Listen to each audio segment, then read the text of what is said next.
Hey, what's up everyone, it's Ultimate Spider-Man here. Today we're going to be talking about if Robert Downey Jr. as Doctor Doom is either a desperation or course correct for the MCU. The answer to this is that it could be both. You guys knew that it would come to this. Kang's actor Jonathan Majors has gotten into some drama, or allegations we should say. It's gotten Feige and Marvel Studios to fire him and be put in a position where they're not sure what to do. Should they either A, continue with this failure of a premise for the multiverse saga, or B, do they course correct for the MCU? During the week of Deadpool and Wolverine, the announcement of Robert Downey Jr. as Doctor Doom in Comic-Con broke the internet. It blew all of the comic book communities on social media. Personally, if you want to know my thoughts on it, I thought it was just peak comedic absurdity. It was just funny to me because the casting is just absurd. It just wouldn't be my go-to casting. For me, my casting of Doctor Doom would be a Romani actor. Even if they were to cast Doctor Doom with a Romani actor, it would still be big enough as an announcement, but we're stuck with what we got. The main question that I have is whether this Doom is gonna be a variant, or if it's the main Doctor Doom from the mainline MCU continuity. This is something that we should wait on and see before jumping to conclusions. For all we know, maybe this could be a variant of Doctor Doom from another universe. We don't know. Now, I've seen the reception to this news. People have mixed feelings to downright even despising it by claiming that it reeks of desperation.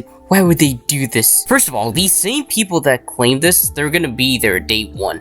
And it's only because of the Russo brothers, right? And Robert Downey Jr. Don't you want them to come back to the MCU in some major way? Need I also mention that not once did the Russo brothers ever have a bad movie in the MCU. So already that's just flat out wrong. Of course, it's gonna reek of quote-unquote desperation. All Marvel is trying to do is attempt to course correct, make people become excited for the MCU again. This is the thing.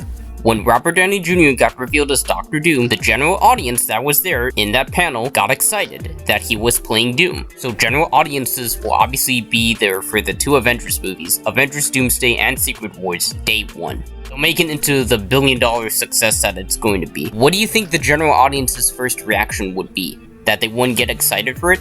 No, of course not. Of course people would get excited for him to be returning as Doctor Doom. Again, I feel the need to reiterate this. This would not be my ideal casting for Doctor Doom. I would cast him as a Romani actor. This would not be mine or anyone else's casting for Doctor Doom. But since they chose Robert Downey Jr. as Doctor Doom, we're just going to have to deal with it. This is something that I've at least admired now. Starting with Deadpool and Wolverine, it looks as though the MCU is at least trying to course correct. Something that I've admired about Kevin Feige is that he wants to return to the MCU's roots. He is at least listening to the feedback that people are giving him and his team at Marvel Studios. With this announcement and the upcoming MCU movies going forward, it's making people become excited. Kevin Feige is at least listening to fans and their feedback by returning the Russo brothers and Robert Downey Jr. Here's the thing, Kevin Feige would have stuck with this idea that failed, but he chose not to. Kang would just obviously not work. He doesn't really have that build-up that Thanos had from phases 1 through 3. It would be hard to top Thanos. People will see this as desperation, but why is this being seen as a bad thing? If anything, this is actually a good thing because they're at least listening to people who want to change in the MCU. Kevin Feige sees that phases 4 and 5 are bad. No dispute about it. After the whole fiasco with Avengers 5 and 6, basically with finding directors, writers, etc. I'm glad they're at least returning Robert Downey Jr. and the Russo brothers. The Russos did say that they would come back to the MCU only if they did Secret Wars. And Robert Downey Jr. did say that he will return only if the Russos come back, which is exactly what happened here. With the way things are headed for the MCU, trying to make people feel hyped again, I'm honestly fine with that, because at least now they have something to look forward to. That's about all I have to say on this subject. Please let me know down in the comments how you feel about Robert Downey Jr. being Doctor Doom. This is Ultimate Spider-Man, and I'll see you guys next time. Peace out.